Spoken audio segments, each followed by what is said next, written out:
Hello students, आज हम करेंगे elasticity of demand.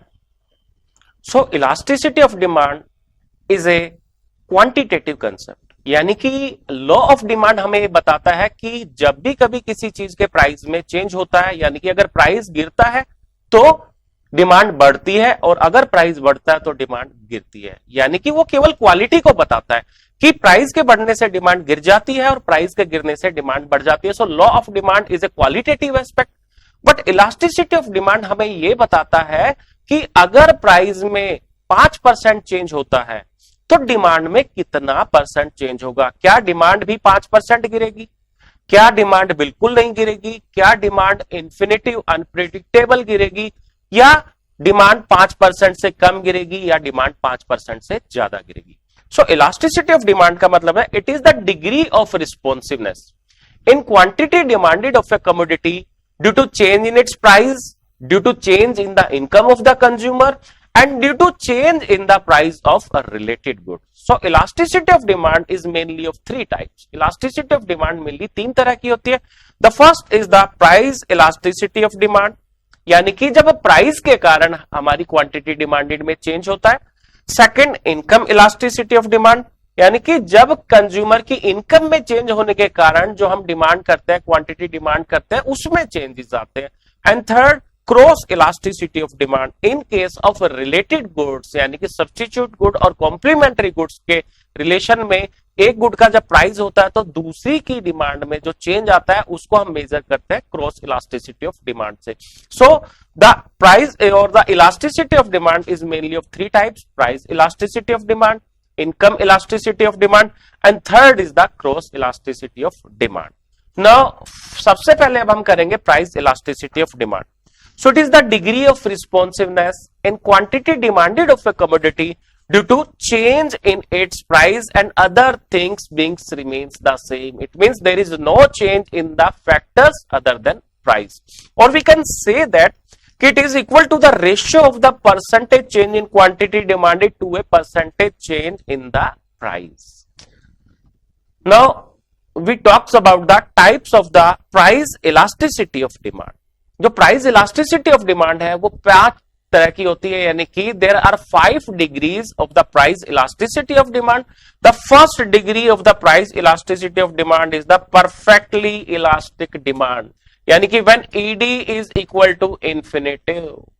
So when there is infinitive change in quantity demanded of a commodity due to a nominal change in its price and this nominal change is even not visible, यानी कि जब किसी भी चीज की quantity demanded में बहुत ज्यादा चेंजेस आ जाते हैं, बहुत ज्यादा चेंज होते हैं due to a nominal change in its price, यानी कि प्राइस में इतना चेंज होता है, इतना नॉमिनल होता है कि वो लगभग दिखाई भी नहीं पड़ता, लेकिन दिखाई नहीं देने के बावजूद भी क्वांटिटी डिमांडेड में बहुत ज्यादा चेंजेस हो जाते हैं. So we can explain this with the help of a schedule and a diagram. Let's suppose the price of a good is rupees 4.98, 4 rupee 98 पैसा, and the quantity demanded is 500 unit, यानी कि quantity 500 unit है. Price 4 रुपए 98 पैसे से बढ़कर यानी कि 498 से इंक्रीज होकर 5 रुपये हो गया. ये 2 पैसे का change, it is even not visible, यानी कि ये लगभग सेम ही है, यानी कि इसको भी हम 5 कह सकते हैं, इसको भी हम 5 ही कह सकते हैं. बट आपकी डिमांड जो है वो 498 प्राइस था तो 500 यूनिट्स की थी. जैसे ही प्राइस 5 रुपया हुआ तो इट फॉल्स टू 50 यूनिट्स, यानी कि आपने देखा कि क्वांटिटी डिमांडेड 500 से गिरकर 50 यूनिट हो गई है, यानी कि इंफिनिटिव चेंज हुआ. We explain this with the help of a diagram also. हम इसको एक डायग्राम से भी एक्सप्लेन कर सकते हैं. वाई एक्सिस पर प्राइस और एक्स एक्सिस पर क्वांटिटी. सपोज आपका प्राइस था OP, तो डिमांड थी आपकी OQ. आपका प्राइस थोड़ा सा गिरा, आपकी क्वांटिटी इंक्रीज होकर OQ से OQ1 हो गई, और प्राइस थोड़ा सा बढ़ा तो आपकी क्वांटिटी OQ से गिरकर OQ2 हो गई, यानी कि बहुत ज्यादा क्वांटिटी में चेंज है. Even the price remains same, जो कि आपको प्राइस बिल्कुल सेम ही दिख रहा है क्योंकि 2 पैसे का फर्क, कुछ भी फर्क नहीं होता. So we can say that कि 5 रुपीज पर 500 थी, बट स्लाइटली चेंज के बाद वो 50 आ गई. So the perfectly elastic demand curve always remains parallel to x axis. जो परफेक्टली इलास्टिक डिमांड कर्व होता है वो हमेशा एक्स एक्सिस के पैरेलल होता है। यानी कि अगर क्वेश्चन आ जाए if a demand curve is parallel to X axis which kind of elasticity of demand shown by it, so it shows the perfectly elastic demand. Now the second degree of the price elasticity of demand is the perfectly inelastic demand. Perfectly inelastic demand means when there is no change in quantity demanded of a commodity, यानी कि किसी भी जो commodity है उसकी quantity में कोई भी चेंज नहीं होता due to change in its price. यानी कि चाहे प्राइस बढ़े चाहे प्राइस घटे, उस कमोडिटी की क्वांटिटी डिमांडेड पे कोई भी चेंज नहीं आता। It is known as perfectly inelastic demand. और परफेक्टली इनइलास्टिक डिमांड को हम कहते हैं when ED is equal to zero, यानी कि जब इलास्टिसिटी ऑफ डिमांड जीरो होती है। So we can explain this with the help of a schedule and also with the help of a diagram. Price and quantity demanded. Suppose price 5 रुपए था, demand 10 units की थी। Price 6 हुआ rise होकर तो भी 10 है, और प्राइस 4 हुआ तो भी 10 यूनिट्स की है। यानी कि क्वांटिटी में कोई भी चेंज नहीं आया, it remain the same due to चाहे प्राइस आपका बड़ा हो चाहे प्राइस आपका घटा हो, there is no change in the quantity demanded. इसको हम एक डायग्राम की हेल्प से भी एक्सप्लेन कर सकते हैं। हम वाई एक्सिस पर प्राइस को लेंगे और एक्स एक्सिस पर we take quantity. Now OP is the price and OQ is the quantity. आपका प्राइस OP से इंक्रीज होकर OP1 हो गया, बट आपकी क्वांटिटी सेम रही, दैट इज OQ। और आपका प्राइस गिरकर OP से OP2 हो गया तो भी क्वांटिटी आपकी सेम है OQ। So the perfectly inelastic demand curve always remains parallel to which axis, always remain parallel to y axis। अगर आपके पास क्वेश्चन आता है if a demand curve is parallel to y axis which kind of elasticity shown by it, so it shows perfectly inelastic demand. Now the third degree of price elasticity of demand is the unit elastic demand. So when the percentage change in quantity demanded of a commodity is equal to the percentage change in its price, यानी कि जब quantity में percentage change हमेशा price के percentage change के equal होता है तो we says it is the unit elastic demand. It means the elasticity of demand is equal to unit. इसको भी हम एक शेड्यूल और एक डायग्राम की हेल्प से समझ सकते हैं। Suppose price and quantity demanded. Price आपका 10 रुपए था तो क्वांटिटी डिमांडेड 20 थी। आपका प्राइस 10 से इंक्रीज होकर 10 से इंक्रीज होकर 15 हो गया, यानी कि आपका प्राइस 50% इंक्रीज हुआ, तो आपकी डिमांड 20 से 10, इट मींस 50% जो है वो रिड्यूस हो गई। इसके अगेंस्ट में अगर हम देखें कि प्राइस आपका जो है वो 10 था एंड क्वांटिटी डिमांडेड इज 20, अगर प्राइस आपका 5 हो गया यानी कि प्राइस 50% रिड्यूस हुआ और आपकी डिमांड 20 से इंक्रीज होकर 30 यानी कि 50% इंक्रीज हो गई। It means the percentage change in quantity demanded and price is equal to each other, दोनों आपस में एक दूसरे के बराबर है। Now y एक्सिस पर हम लेंगे प्राइस और x एक्सिस पर quantity and this is the price आपका OP था, सो आपकी डिमांड OQ थी। आपका प्राइस इंक्रीज होकर OP1 हुआ, सो आपकी डिमांड भी डिक्रीज होकर OQ1 हो गई। यानी कि आप देख सकते हैं कि जितना प्राइस इंक्रीज हुआ लगभग उतनी बिल्कुल बराबर ही क्वांटिटी डिक्रीज हुई, और अगर आपका प्राइस OP से रिड्यूस होकर OP2 हुआ तो आपकी क्वांटिटी OQ से इंक्रीज होकर OQ2 हो गई। सो आप देख सकते हैं कि प्राइस और क्वांटिटी में बिल्कुल परसेंटेज चेंज है वो इक्वल है। सो this is the unit elastic demand. The fourth degree of price elasticity of demand is greater than unit or elastic demand. So greater than unit or elastic demand means कि when the percentage change in quantity demanded of a commodity is greater than the percentage change in its price, कि जब किसी भी commodity की demand में जो percentage change है वो ज्यादा होता है किससे, as compared to the percentage change in its price। इसको भी हम एक शेड्यूल और ग्राफ से समझ सकते हैं। Let's suppose price and quantity demanded, price 10 था तो डिमांड आपकी 20 यूनिट्स थी। प्राइस आपका इंक्रीज होकर 10 से 12 हुआ, it means there is a 20% increase in the price, but the demand falls from 20 to 10, यानी कि आपकी डिमांड में 50% की गिरावट हो गई। इसके अगेंस्ट में हम देखें कि प्राइस 10 था एंड क्वांटिटी डिमांडेड इज 20। अगर आपका प्राइस 8 हुआ यानी कि प्राइस आपका 20% फॉल हुआ, बट आपकी डिमांड 20 से 30 यानी कि 50% इंक्रीज हो गई। सो when the percentage change in quantity is greater then the percentage change in its price, it is the greater than unit elastic demand. इसको भी हम एक डायग्राम की हेल्प से एक्सप्लेन कर सकते हैं। Price quantity, suppose OP is the price and OQ is the quantity. आपका प्राइस ओपी से इंक्रीज होकर ओपी 1 हुआ, बट आपकी क्वांटिटी ओक्यू से रिड्यूस होकर ओक्यू 1 हो गई। इसके अगेंस्ट में अगर आपका प्राइस ओपी से रिड्यूस होकर ओपी 2 हुआ, तो आपकी क्वांटिटी ओक्यू से इंक्रीज होकर ओक्यू 2 होगी। And this is the demand curve, ये आपका डिमांड कर्व हो गया डीडी। सो आप देखेंगे इन केस ऑफ ग्रेटर देन, यानी कि when ED is greater than unit, the slope of the demand curve is flatter. इसका जो स्लोप है वो कैसा है? फ्लैटर। सो अगर आपके पास क्वेश्चन आता है if the demand curve is flatter in slope, so which kind of elasticity, price elasticity of demand shown by it, so it shows greater than unit elastic demand. Now अब हम बात करते हैं fifth degree price elasticity of demand की, that is less than unit और inelastic, less than unit और inelastic demand. So what is the less than unit या in elastic demand? कि when the percentage change in quantity demanded of a commodity is less than the percentage change in its price, कि जब किसी भी commodity की quantity में जो percent change होता है वो कम होता है किससे? As compared to change in its price। इसको भी हम एक शेड्यूल और एक डायग्राम से शो कर सकते हैं। सपोज प्राइस था 10 and demand was, quantity demanded was 20 units.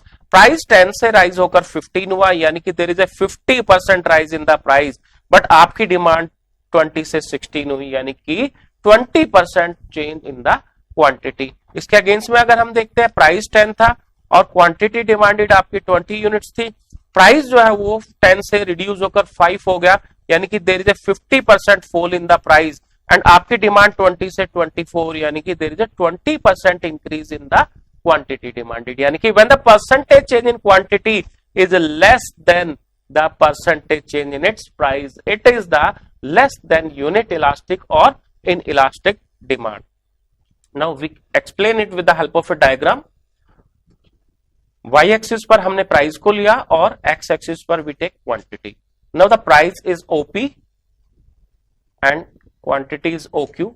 आपका प्राइस ओपी से राइज होकर ओपी 1 हुआ, बट आपकी जो डिमांड है वो केवल ओक्यू से गिरकर ओक्यू 1, यानी कि there is a very little change, little percentage change in the quantity.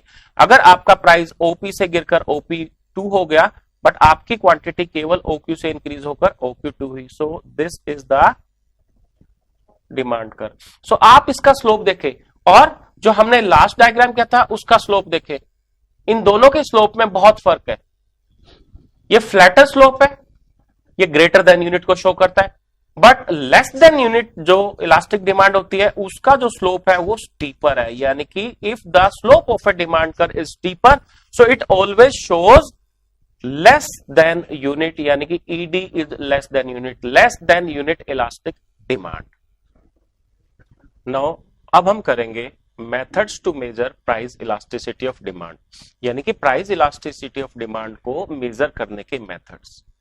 जो प्राइस इलास्टिसिटी ऑफ डिमांड को मेजर करने का पहला मेथड है that is the total expenditure और द टोटल आउटले मेथड, यानी कि total expenditure method. So how we, सबसे पहले बात करते हैं कि हम टोटल एक्सपेंडिचर कैसे कैलकुलेट कर सकते हैं। So total expenditure can be calculated by multiplying the price with quantity, यानी कि सपोज अगर किसी चीज का प्राइस 5 रुपए है और आप उसकी 10 यूनिट्स को खरीद रहे हैं, तो आपने उस चीज के ऊपर टोटल जो एक्सपेंडिचर किया वो 50 रुपए किया। So the first method to measure price elasticity of demand is the total expenditure method. According to total expenditure method, we measure price elasticity of demand by measuring the change in total expenditure incurred on a commodity due to change in its price। यानी कि जब भी किसी commodity का price change होता है तो उस पर जो हम एक्सपेंडिचर करते हैं वो डेफिनेटली चेंज होता है, उस चेंज को मेजर करके ही हम इलास्टिसिटी को डिटरमाइन करते हैं। सपोज अगर हम यहां पर देखें कि प्राइस 5 रुपए है किसी भी कमोडिटी का, मान लो एक्स का, और 10 यूनिट हम उसकी खरीदते हैं तो हम उसके ऊपर टोटल एक्सपेंडिचर 50 कर रहे हैं। लेकिन अगर इस प्राइस पेन का प्राइस 6 रुपये हो जाए और हम अपनी डिमांड को 9 कर दे, तो इसके ऊपर जो हम टोटल एक्सपेंडिचर कर रहे हैं वो हमारा 54 हो जाता है। यानी कि प्राइस के बढ़ने से टोटल एक्सपेंडिचर बढ़ गया, या हो सकता है प्राइस के बढ़ने से टोटल एक्सपेंडिचर बढ़ने की बजाय घट जाए। जैसे 5 से 6 रुपया हुआ तो सपोज हम उसकी 6 यूनिट की डिमांड करने लगे, तो the total expenditure falls from 50 to 36। यानी कि जब भी किसी कमोडिटी के प्राइस में चेंज होता है तो उसके ऊपर जो हम टोटल एक्सपेंडिचर करते हैं उसके अंदर भी चेंज आता है, और उस चेंज को मेजर करके हम बताते हैं कि what is the degree of the price elasticity according to the change in the total expenditure. Now जो पहली डिग्री है according to total expenditure method, that is the greater than unit elastic demand. यानी कि when elasticity of demand is greater than unit. So हम कब कहेंगे कि किसी भी कमोडिटी की elasticity of demand greater than unit है? कि when the total expenditure incurred on a commodity rises, it means when the total expenditure incurred on a commodity rises due to fall in its price and total expenditure incurred on a commodity falls due to rise in the price। यानी कि so when there is inverse relationship between price and total expenditure, यानी कि जब price और total expenditure के बीच में inverse relation होता है तो हम कहते हैं कि it is greater than unit elastic demand. Now let's suppose किसी भी कमोडिटी का प्राइस, क्वांटिटी और टोटल एक्सपेंडिचर हम लेते हैं। सपोज प्राइस 6 था, उसकी हम 10 यूनिट्स को परचेज कर रहे थे, तो द टोटल एक्सपेंडिचर इज 60। अब प्राइस 6 से रिड्यूस होकर 5 रुपए पर यूनिट हुआ तो हमारी डिमांड 10 से इंक्रीज होकर 15 यूनिट्स की होगी। तो अब हम उसके ऊपर कितना टोटल एक्सपेंडिचर कर रहे हैं? 75। यानी कि प्राइस के गिरने से टोटल एक्सपेंडिचर जो था वो बढ़ गया। इसके अगेंस्ट में अगर हम देखें कि प्राइस 6 से राइज होकर 7 हो गया, यानी कि प्राइस 6 से बढ़कर 7 हो गया, तो इस कमोडिटी की हम 8 यूनिट की डिमांड करने लगे। यानी कि प्राइस के बढ़ने से इसके ऊपर जो टोटल एक्सपेंडिचर था वो 60 से रिड्यूस होकर 56 हो गया। यानी कि when the price of a good falls the total expenditure incurred on a good rises, and when the price of a good rises the total expenditure incurred on the good falls। यानी कि when there is a inverse relationship, यानी कि जब inverse relationship होगा किसके बीच में? Price और total expenditure में, so it is said to be greater than unit elastic demand। यानी कि पहली डिग्री जो टोटल एक्सपेंडिचर मेथड के अकॉर्डिंग है that is greater than unit elastic demand, कि जब प्राइस और टोटल एक्सपेंडिचर में इनवर्स रिलेशन हो, यानी कि प्राइस के गिरने पर उस चीज के ऊपर किया गया टोटल एक्सपेंडिचर बढ़ जाए और प्राइस के बढ़ने पर उस चीज के ऊपर जो हम टोटल एक्सपेंडिचर करते हैं वो घट जाए, then we say that the elasticity of demand is greater than unit. Now the second degree according to total outlay method is the equal to unit elastic demand। it means when elasticity of demand is equal to unit 1। so when there is no change in total expenditure incurred on a commodity due to change in its price, यानी कि चाहे price बढ़े चाहे price घटे, उस चीज के ऊपर जो टोटल एक्सपेंडिचर किया जाता है वो ना तो घटता है ना बढ़ता है, that remain constant, remains the same, then we say that the elasticity of demand is equal to unit. हम इसको दोबारा से समझते हैं, price, quantity and total sorry expenditure. Suppose price 6 रुपये था and demand was 10 unit, so the total expenditure is 60। Now आपका price 6 से गिरकर 5 हुआ, आपकी डिमांड 10 यूनिट से 12, now the same total expenditure is 60, 12 5 60। And now if the price rises from 6 to 10, then the demand falls from 10 to 6 and the total expenditure is 10 6 60। यानी कि when there is no change in total expenditure incurred on a commodity due to change in its price, it is said to be equal to unit elastic demand। यानी कि जब price के बढ़ने और घटने से उस चीज के ऊपर जो हम टोटल एक्सपेंडिचर करते हैं वो बिल्कुल भी चेंज ना हो, तो इसको हम कहते हैं यूनिट इलास्टिक डिमांड या equal to unit according to total outlay और total expenditure method. Now the third is less than unit elastic demand. Less than unit इसका मतलब कि when elasticity of demand is less than 1, less than unit. So when total expenditure incurred on a commodity rises, यानी कि जब हम किसी चीज के ऊपर जो टोटल एक्सपेंडिचर कर रहे हैं वो बढ़ जाए, कब? Due to rise in its price and total expenditure falls due to fall in its price. यानी कि it means when there is a direct relationship between price and total expenditure, यानी कि जब price और total expenditure में direct relation होता है, then we say that the elasticity of demand is less than unit. इसको भी हम एक एग्जांपल से समझ सकते हैं. price, quantity and total expenditure. Suppose price was 6 and quantity was 10, the total expenditure is 60. Now price आपका 6 से फॉल होकर ₹5 हो गया, तो आपकी डिमांड 10 से इंक्रीज होकर 11 हुई और आपका टोटल एक्सपेंडिचर 60 से फॉल होकर 55 हो गया. यानी कि प्राइस के गिरने से आपका टोटल एक्सपेंडिचर भी गिर गया. और suppose the price rises from 6 to 7, 6 से 7, यानी कि प्राइस आपका बढ़ गया. प्राइस बढ़ा तो आपकी डिमांड 10 से रिड्यूस होकर 9 हो गई और आपका टोटल एक्सपेंडिचर हुआ 63. यानी कि प्राइस के बढ़ने से टोटल एक्सपेंडिचर बढ़ गया और प्राइस के घटने से टोटल एक्सपेंडिचर घट गया. It means when there is a direct relationship, यानी कि when there is a direct relationship between price and total expenditure, this is said to be elasticity of demand is less than unit. So this is the first method. Now we can explain it with the help of a diagram. In this diagram, figure 6, the elasticity of demand from S to C is less than unit. क्योंकि आप देखेंगे S से C तक जो curve है that is positively slope and positively slope shows the direct relationship between price and total expenditure. ये price और total expenditure में डायरेक्ट रिलेशन बता रहा है. So from S to C the elasticity of demand is less than unit. Now from point B to C, B से C के बीच में आप देख रहे हैं कि प्राइस चाहे आपका यहां बढ़ा हो यहां बढ़ा हो, the total expenditure remains the same. So from C to B the elasticity of demand is equal to unit. Now from B to T, B से टी तक अगर हम देखें तो इस कर्व का स्लोप डाउनवर्ड है. इट मींस ये प्राइस के बीच में और टोटल एक्सपेंडिचर के बीच में इनवर्स रिलेशन को शो कर रहा है. So when there is a inverse relationship between price and total expenditure, it is greater than unit elastic demand. So from point B to T the elasticity of demand is greater than unit. Now elasticity of demand को measure करने का जो दूसरा method है that is the percentage method, यानी कि percentage method to calculate price elasticity of demand. According to percentage method के according elasticity of demand is the ratio of the percentage change in quantity demanded and the percentage change in its price. It means the elasticity of demand is the percentage delta, delta change को show करता है, percentage change in quantity demanded due to percentage change in price. यानी कि price और quantity demanded के percentage change के ratio से हम कैलकुलेट करते हैं. Now how we calculate the percentage change in quantity demanded? Quantity demanded में जो परसेंटेज चेंज है उसको हम कैलकुलेट करते हैं new quantity minus original quantity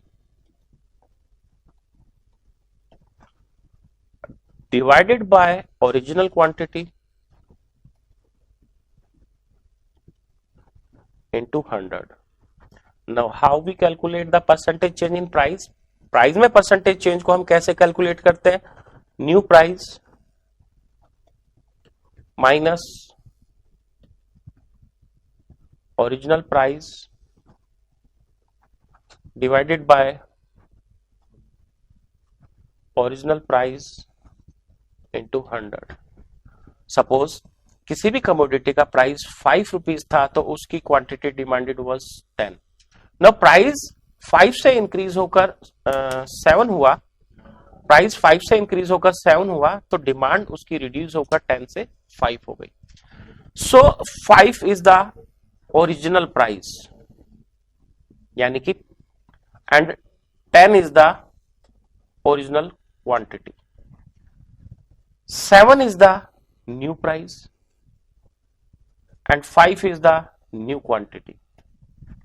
now new quantity को हम लिख सकते हैं Q1 एंड ओरिजिनल क्वांटिटी को हम Q 100 से 100 कैंसिल हो जाता है upon Q and new price को हम लिख सकते हैं P1 original price P upon P. This is elasticity of demand. Now Q1 minus Q यानी कि चेंज इन क्वांटिटी, इसको हम लिख सकते हैं डेल्टा Q अपॉन Q और P1 माइनस P इसको हम लिख सकते हैं डेल्टा P अपॉन P. यानी कि फाइनली जो इलास्टिसिटी ऑफ डिमांड आया वो आया delta Q upon delta P into P by Q. तो फाइनल जो आपका फॉर्मूला आया इलास्टिसिटी ऑफ डिमांड का that is delta Q upon delta P into P by Q. Now original quantity को P से डिनोट किया, न्यू क्वांटिटी यानी कि न्यू प्राइस को हम P1 से डिनोट करते हैं, ओरिजिनल को P से. इसी तरीके से अगर हम क्वांटिटी की बात करें तो ओरिजिनल क्वांटिटी को हम Q से डिनोट करते हैं और चेंज क्वांटिटी को Q1 से. अगर हम इस फॉर्मूला इस न्यूमेरिकल में अगर इलास्टिसिटी ऑफ डिमांड को कैलकुलेट करना चाहें, so price was 5, this is the P original price, quantity was 10, this is the original quantity Q. Price 5 से बढ़कर 7 हुआ यानी कि न्यू प्राइस दैट इज 7 और क्वांटिटी 5 हो गई, it means the Q1. So elasticity of demand का formula उसके आगे हम नेगेटिव साइन लगाते हैं. क्यों नेगेटिव साइन लगाते हैं? क्योंकि प्राइस और डिमांड के बीच में इनवर्स रिलेशन होता है. अगर प्राइस बढ़ेगा तो डिमांड गिरेगी, इट मींस डिमांड नेगेटिव होगी. अगर प्राइस गिरा तो प्राइस नेगेटिव. सो इसलिए हम इस नेगेटिव को एलिमिनेट करने के लिए इलास्टिसिटी ऑफ डिमांड से पहले एक नेगेटिव का साइन लगाते हैं and the formula is delta Q upon delta P into P upon Q. So delta P delta Q सबसे पहले देखते हैं. डेल्टा Q होता है Q1 minus Q. What is Q1 here? Q1 is the 5 and what is Q? 10. So what is the delta Q? Delta Q is minus 5. Now we calculate the delta P that is P1 minus P. P1 यहां पर है 7 और P है 5. So delta P is equal to 2. Delta P हमारा 2 आ गया. Now put these value and the P original P यानी कि ओरिजिनल प्राइस 5 है and Q original quantity is 10. Put the values in the formula that is ED is equal to minus 5 upon delta P 2 into P 5 और quantity 10.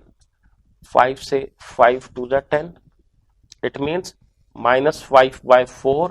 5 by 4 का मतलब है minus 1.25. So elasticity of demand is 1.25. So this is the second method known as percentage method to calculate price elasticity of demand. Now अब हम बात करते हैं third method.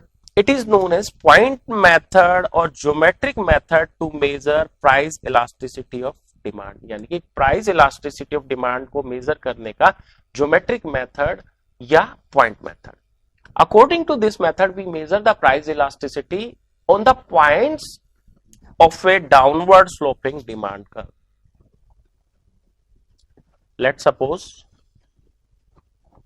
ये एक डिमांड कर्व है डाउनवर्ड स्लोपिंग. इसके y एक्सिस पर प्राइस और x एक्सिस पर क्वांटिटी. इसके ऊपर जो पॉइंट है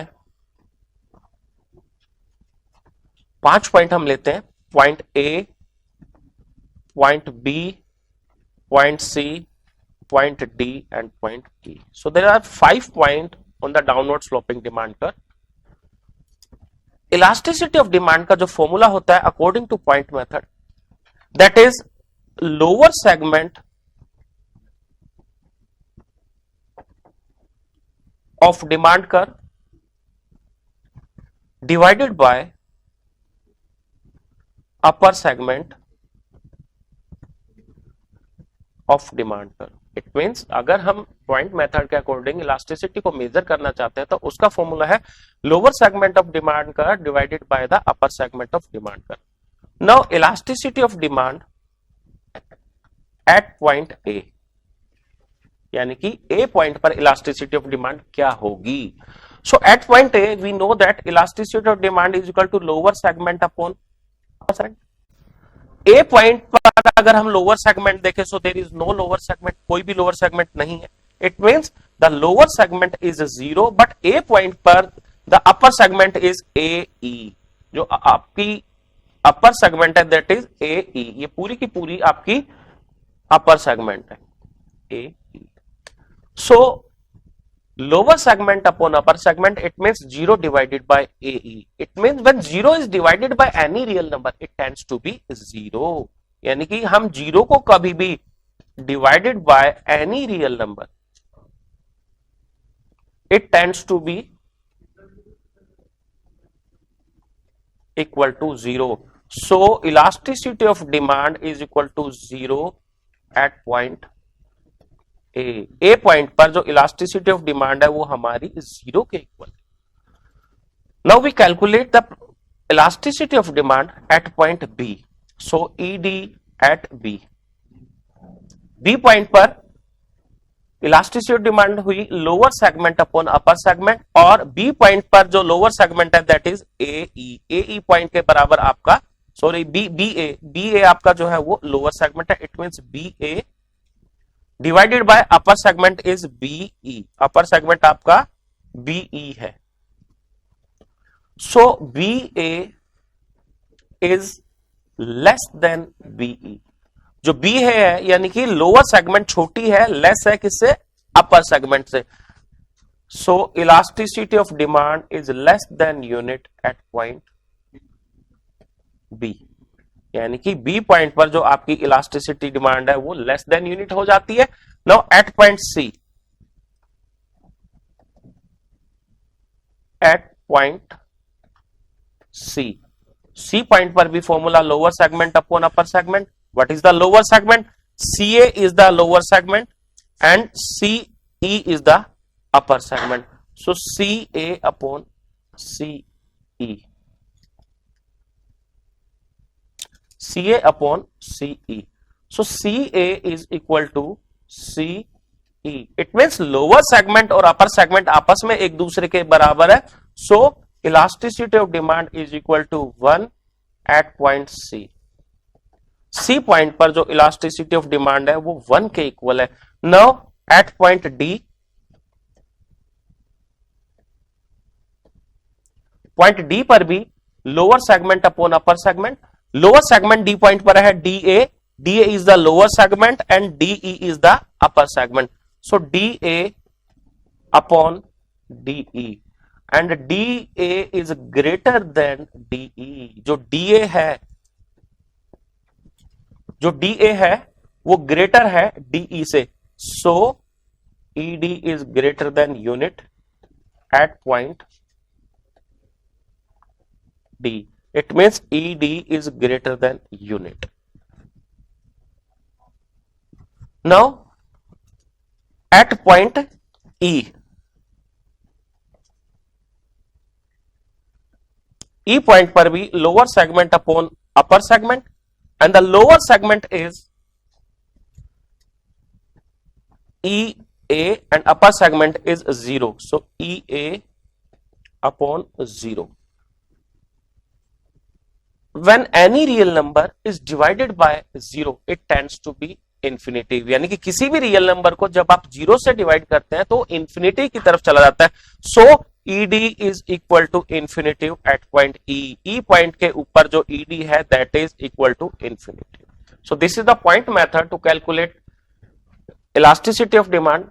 Now we discuss the third method, that is the income method. Oh, sorry. This is the end of the price elasticity of demand.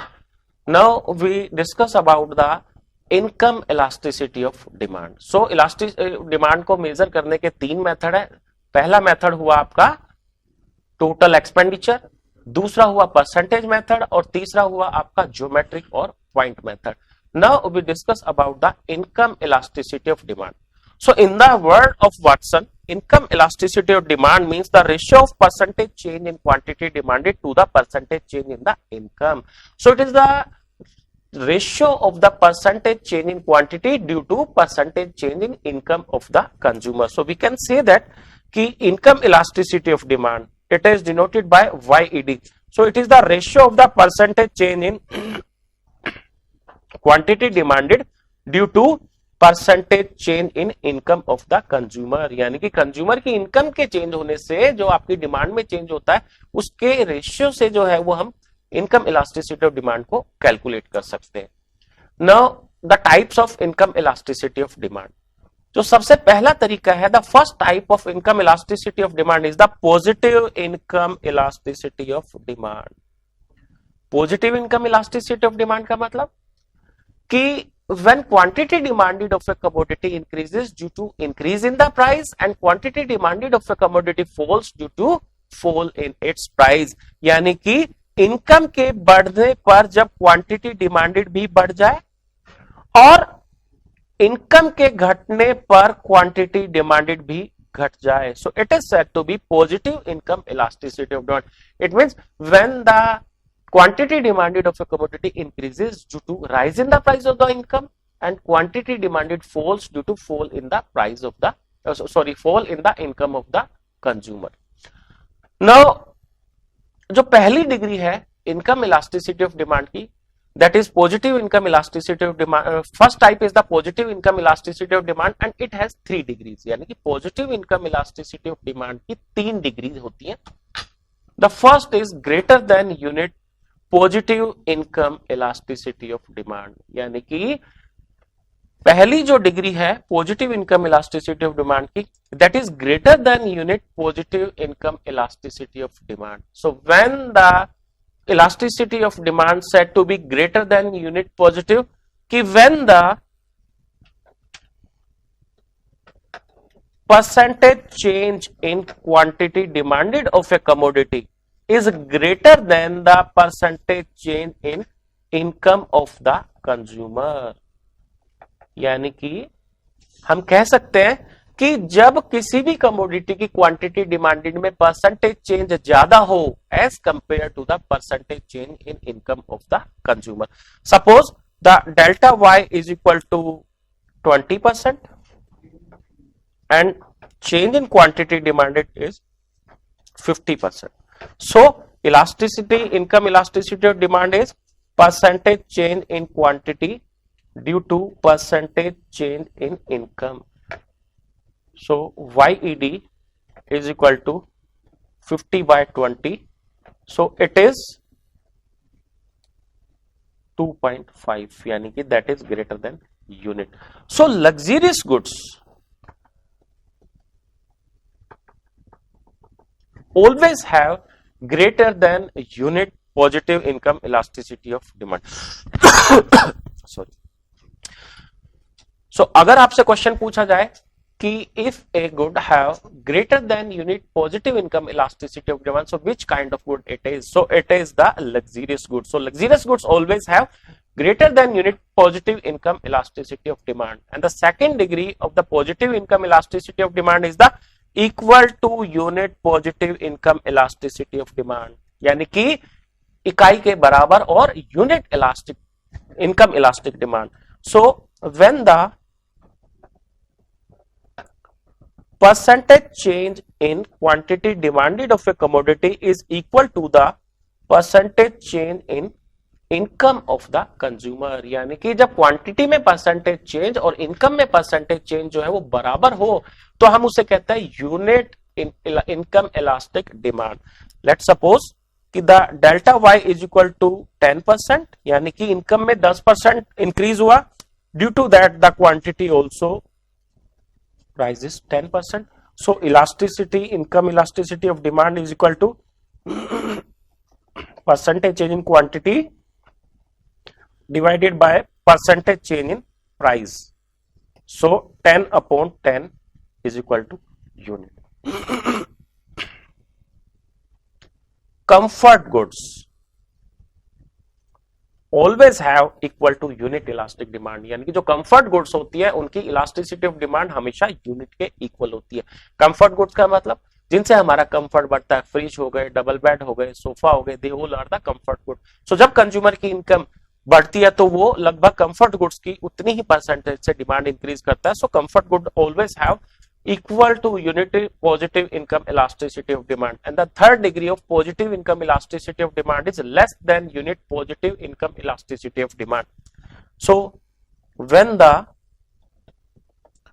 percentage change in quantity demanded of a commodity is less than the percentage change in income of the consumer। यानी कि जब किसी भी चीज की quantity में जो percentage change होता है वो इनकम में परसेंटेज चेंज से कम होता है। जैसे कि let suppose the percentage change in income is 40% but the change in quantity is only 10%। यानी कि इनकम इलास्टिसिटी ऑफ डिमांड को अगर हम देखें कि percentage change in quantity divided by percentage change in income, so we got 10 upon 40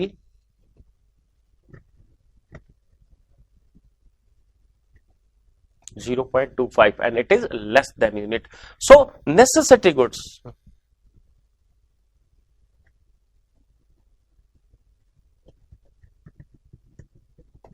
necessity goods always have less than unit income elasticity of demand। necessity goods की जो income elasticity of demand होती है वो हमेशा less than unit होती है, क्योंकि consumer की इनकम जितनी बढ़ती है वो necessity goods such as food, खाना, दवाइयां, इनको उस परसेंट से नहीं बढ़ाता, उस रेशियो से नहीं बढ़ाता जिस रेशियो से हमारी इनकम बढ़ती है। Now the second type of income elasticity of demand is negative income elasticity of demand.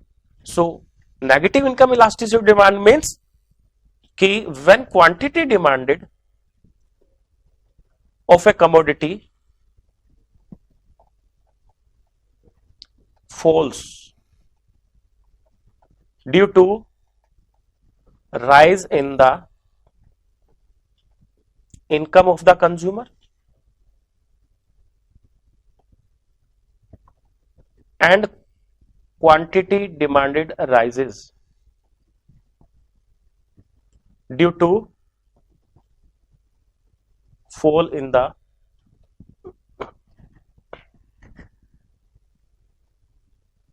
income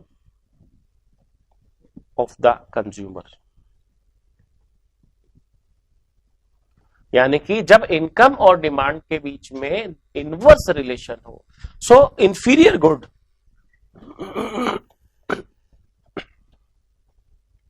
always have negative income elasticity of demand. कि जो इंफीरियर गुड्स है उनकी हमेशा इलास्टिसिटी ऑफ डिमांड नेगेटिव होती है, क्योंकि जैसे जैसे कंज्यूमर की इनकम बढ़ती है सो वो इंफीरियर गुड से नॉर्मल गुड की तरफ बढ़ना शुरू हो जाता है, यानी कि वो नॉर्मल गुड को परचेज करना स्टार्ट कर देता है और इंफीरियर गुड को छोड़ देता है। So the second degree is the negative income elasticity of demand। so inferior good always have negative income elasticity of demand। and third is the zero income elasticity of demand। third is the zero income elasticity of demand। so when there is no change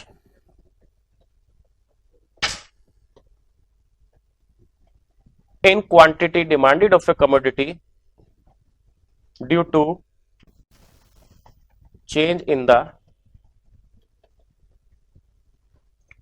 income of consumer। यानी कि जब consumer की income में change होने से demand में कोई भी चेंज ना हो तो उसको हम कहते हैं zero income elasticity of demand. So essential necessity such as medicine, such as खाना, इन सब की जो इनकम इलास्टिसिटी ऑफ डिमांड होती है that is equal to zero. यानी कि चाहे इनकम बढ़े चाहे घटे, इनकी जो है डिमांड में चेंज नहीं किया जा सकता। So now we discuss the percentage method और the method to measure income elasticity of demand. Income elasticity of demand को मेजर करने का method. So the percentage method to calculate or measure income elasticity of demand, according to this method income elasticity of demand is the percentage change in quantity demanded, the ratio of the percentage change in quantity demanded due to the percentage change in income of the consumer। now how we calculate the percentage change in quantity demanded? new quantity minus original quantity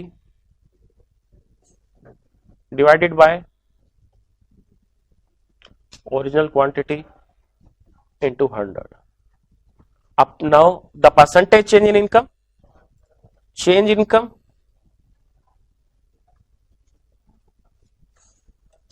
minus original income divided by original income into 100 income elasticity of demand. 100 से 100 cancel हो जाता है। Now new quantity को हम लिख सकते हैं Q1 original quantity Q upon Q। Change income को हम लिख सकते हैं Y1 ओरिजिनल इनकम को Y upon Y income elasticity of demand. So now income elasticity of demand Q1 minus Q को हम लिख सकते हैं डेल्टा Q अपॉन Q, और Y1 माइनस Y को हम लिख सकते हैं delta Y upon Y income elasticity of demand. Now finally income elasticity of demand is equal to delta Q by delta Y into Y upon delta Q. So this is the formula, final formula to calculate income elasticity of demand by the percentage method. अब हम करते हैं cross elasticity of demand. Cross elasticity of demand को हम mainly use करते हैं to measure the elasticity of related goods, यानी कि जो हमारी रिलेटेड गुड्स होती हैं उनकी इलास्टिसिटी ऑफ डिमांड को मेजर करने के लिए हम यूज करते हैं क्रॉस इलास्टिसिटी। रिलेटेड गुड्स आप लोगों को पता है दो तरह की होती है, first substitute and second complementary. यानी कि सब्स्टिट्यूट गुड और कॉम्प्लीमेंट्री गुड्स की इलास्टिसिटी ऑफ डिमांड को मेजर करने के लिए हम यूज करते हैं cross elasticity of demand. So what is cross elasticity of demand? It is the degree of responsiveness in quantity demanded of good Y due to the change in the price of good X। यानी कि एक चीज के price में change होने से उससे जो रिलेटेड चीज है उसकी डिमांड में क्या चेंजेस आते हैं, इस के लिए हम क्रॉस इलास्टिसिटी ऑफ डिमांड को यूज करते हैं। So cross elasticity demand it measures the proportionate change in quantity demanded of good Y as a result of proportionate change in the price of good X. Now the degrees of cross elasticity of demand. Cross elasticity of demand की 3 degree होती है। पहली price positive cross elasticity of demand, दूसरी negative cross elasticity of demand and third is the zero cross elasticity of demand. तो सबसे पहले हम बात करेंगे positive cross elasticity of demand, यानी कि positive cross elasticity of demand क्या होती है। सो सबसे पहली बात कि positive cross elasticity of demand हमेशा सब्स्टिट्यूट गुड्स की होती है, यानी कि substitute goods always have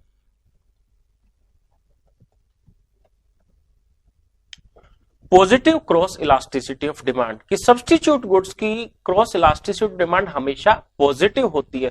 so in case of substitute good, if there is a increase in the price of good X, then the quantity demanded of good Y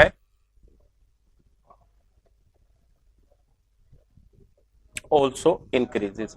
यानी कि positive cross elasticity demand का मतलब होता है कि when the quantity demanded of good Y increases due to rise in the price of good X, it means when the quantity demanded of good X rises due to rise in the price of good Y। कि अगर good Y के price में बढ़ोतरी हो जाए, good Y का price बढ़ जाए, तो उसके कारण गुड X के प्राइस में गुड X की क्वांटिटी में जो राइज होता है उसको हम कहते हैं positive cross elasticity of demand. यानी कि the quantity demanded of X rises due to rise in the price of good Y। Price Y का अगर बढ़ जाता है तो उसके बढ़ने के कारण X की क्वांटिटी में जो राइज होता है ये होती है positive cross elasticity of demand. The second degree of cross elasticity of demand is the negative cross elasticity of demand. What is the negative cross elasticity of demand? कि when quantity demanded of good X falls due to rise in the price of good Y, कि अगर Y का price बढ़ जाए तो Y के कारण X की डिमांड फॉल हो जाती है, उसको हम कहते हैं negative cross elasticity of demand.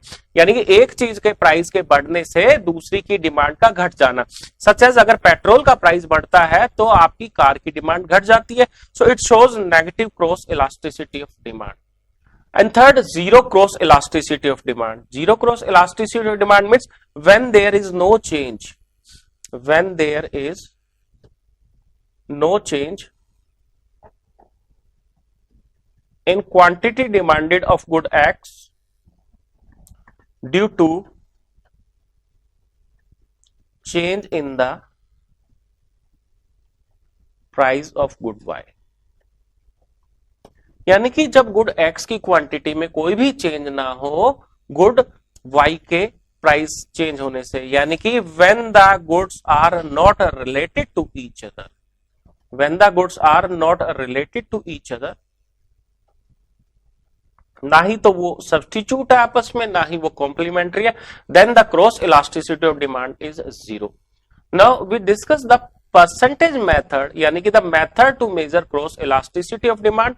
Elasticity of demand को मेजर करने का एक मेथड है और वो है percentage method. So according to the percentage method, cross elasticity of demand is the percentage change in quantity demanded of good X due to percentage change in price of good Y. So how we calculate the percentage change in quantity demanded of X? New quantity of X minus original quantity of X divided by original quantity of X into 100. And how we measure the percentage change in the price of good Y? New price of Y minus original price of Y divided by original price of Y into 100. This is the cross elasticity of demand. 100 से 100 cut जाता है। New quantity of X को हम लिख सकते हैं Q1X, original quantity को QX upon QX। इसी तरीके से हम न्यू प्राइस ऑफ Y को लिख सकते हैं P1Y और ओरिजिनल प्राइस को PY and PY। This is the cross elasticity of demand.